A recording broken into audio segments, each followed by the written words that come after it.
pays, en particulier les provinces du Nord Kivu, du Sud Kivu et de l'Ituri, fait face à une aggravation sans précédent de la situation sécuritaire.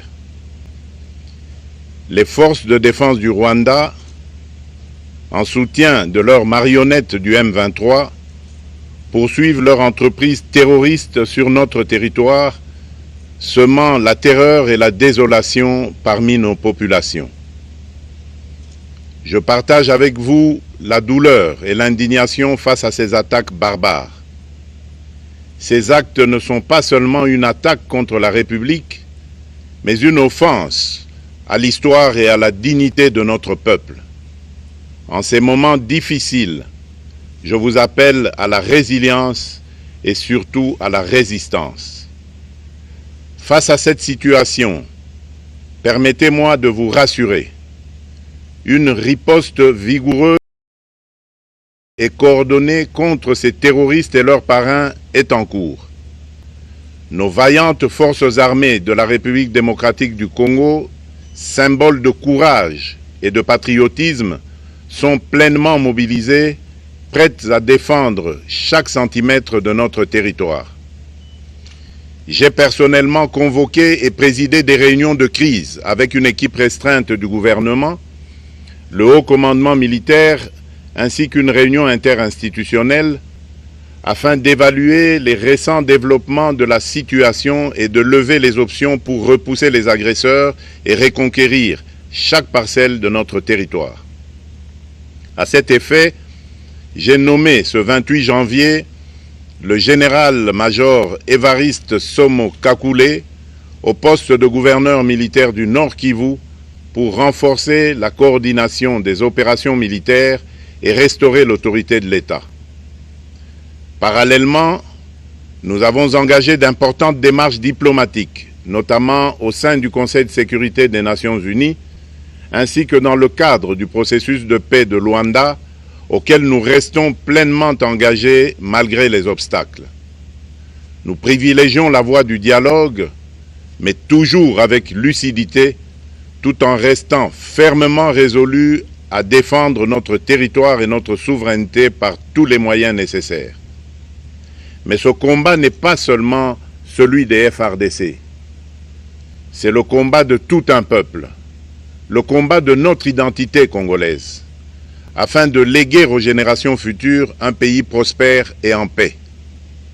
À tous nos compatriotes, dans chaque province, chaque ville, chaque territoire et chaque village, ainsi que ceux de la diaspora, sans distinction d'appartenance ethnique ou politique, unissons nos efforts. Apportons un soutien indéfectible, moral et matériel à nos vaillants soldats. Mobilisons-nous comme un seul homme pour défendre notre souveraineté et sauvegarder notre intégrité territoriale. Je suis pleinement conscient des souffrances de nos compatriotes qui fuient les hostilités. Le gouvernement est instruit d'activer le plan d'urgence humanitaire pour venir en aide aux déplacés. À vous, habitants de Goma et des environs, je ressens profondément votre douleur qui est aussi la mienne. Elle traverse nos cœurs et nos âmes en tant que fils et filles d'une même patrie. Mais face à cette épreuve, je vous exhorte à puiser dans cette force intérieure qui fait la grandeur du peuple congolais. Résistez avec courage. Faites preuve de vigilance constante et gardez votre calme malgré l'adversité. Sachez que nous ne sommes pas restés inactifs.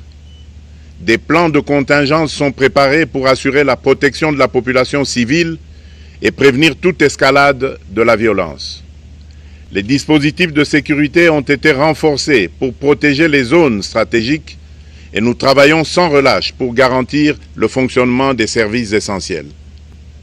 Je tiens à rendre un hommage solennel à tous ceux qui ont payé le prix ultime dans cette lutte pour notre dignité et notre souveraineté. J'ai une pensée pieuse pour le général-major Peter Chirimwami, gouverneur militaire du Nord Kivu, tombé les armes à la main. Je m'incline avec respect devant la mémoire de tous nos militaires et de tous les Wazalendo tombés sur le champ d'honneur.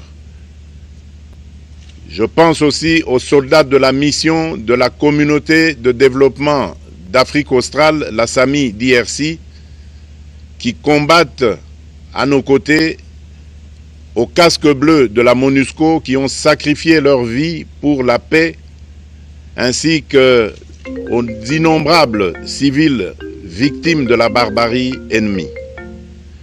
Leur courage et leur sacrifice ne seront jamais oubliés. Et nous portons leur flambeau avec la ferme détermination d'achever leur noble combat. Je voudrais ici interpeller directement la communauté internationale et l'Union africaine.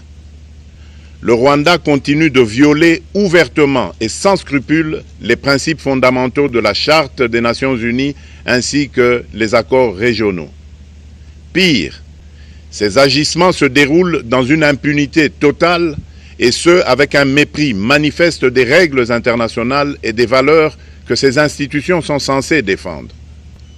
Cette attitude arrogante, qui ne cherche même plus à masquer ses forfaits, est une provocation inacceptable à l'égard de notre souveraineté et de la stabilité régionale.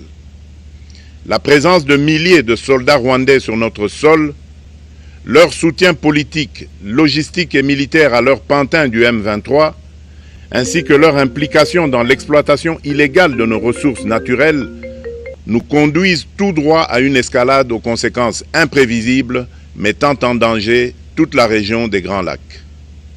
Votre silence et votre inaction face à la barbarie du régime de Kigali et aux atrocités perpétrées par ses supplétifs sur notre territoire constituent un affront non seulement à la République démocratique du Congo, mais également aux valeurs universelles de justice et de paix. Le peuple congolais prend acte de cette passivité qui frôle la complicité. Soyez sûrs d'une chose, la République démocratique du Congo ne se laissera pas humilier ni écraser. Nous nous battrons et nous triompherons.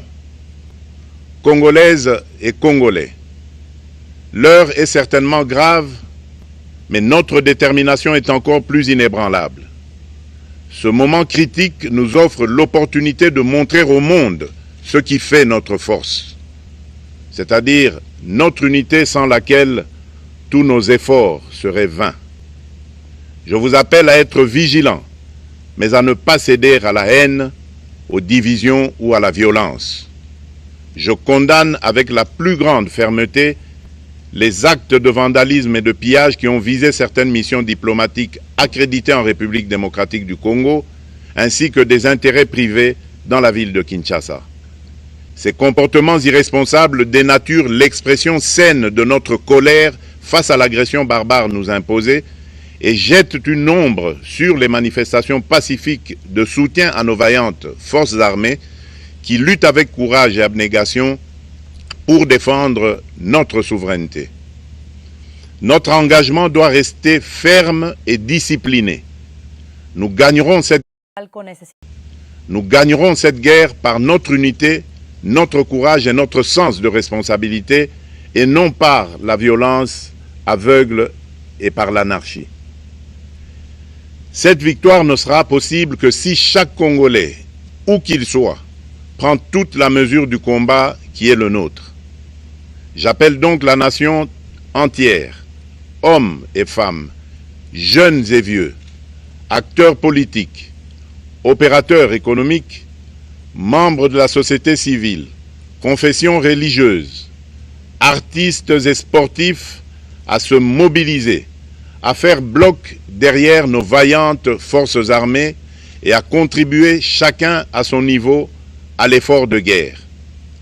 J'ai instruit le gouvernement de mettre en place des mesures rigoureuses de réduction du train de vie des institutions et de leurs animateurs afin que les ressources ainsi économisées soient directement réorientées vers le soutien à nos forces armées. Dans cet effort national, j'en appelle également à la responsabilité du secteur privé qui est invité à contribuer activement à cette cause commune. Nos soldats se battent avec héroïsme pour la défense de notre intégrité territoriale et de notre souveraineté. Ils ont besoin de notre soutien total, qu'il soit moral, matériel ou logistique. À la jeunesse congolaise, pilier et espoir de notre nation, je vous exhorte à répondre massivement à l'appel de la patrie. Le moment est venu de vous lever, de mettre votre énergie et votre créativité au service de la nation. Nous devons renforcer nos rangs et chaque jeune Congolais prêt à défendre son pays a une place au sein de nos forces armées. Enrôlez-vous massivement dans l'armée. Vous êtes le fer de lance de notre projet et votre mobilisation est déterminante pour la victoire finale. Aux braves populations du Nord Kivu, du Sud Kivu et de l'Ituri, vous êtes le symbole de la résilience congolaise, une source d'inspiration pour toute la nation. Vous n'êtes pas seuls dans cette épreuve. La République tout entière se tient à vos côtés, unis dans l'espoir et la lutte. Ensemble, nous ferons face et surmonterons cette épreuve. À nos vaillantes forces armées et aux vaillants patriotes Wazalendo, véritables sentinelles de la souveraineté nationale, je rends un hommage appuyé et vous exprime au nom de toute la République notre reconnaissance infinie et notre fierté inébranlable. Votre bravoure, votre discipline et votre engagement sans faille inspirent et mobilisent tout un peuple déterminé à défendre son territoire. Sachez-le, la République ne vous abandonnera jamais. Votre combat est le nôtre et vos sacrifices ne seront jamais oubliés. Vous incarnez l'honneur de la nation congolaise. À tous mes compatriotes, d'ici et de la diaspora, la République démocratique du Congo ne pliera pas. La République démocratique du Congo ne reculera pas. Je ne vous abandonnerai jamais. J'en fais ici le serment. Le soleil n'a pas cessé de briller sur notre patrie. Ensemble, main dans la main, nous surmonterons cette tempête et nous ouvrirons une ère nouvelle de paix et de prospérité pour les générations futures. Que Dieu bénisse la République démocratique du Congo et son peuple. Je vous remercie.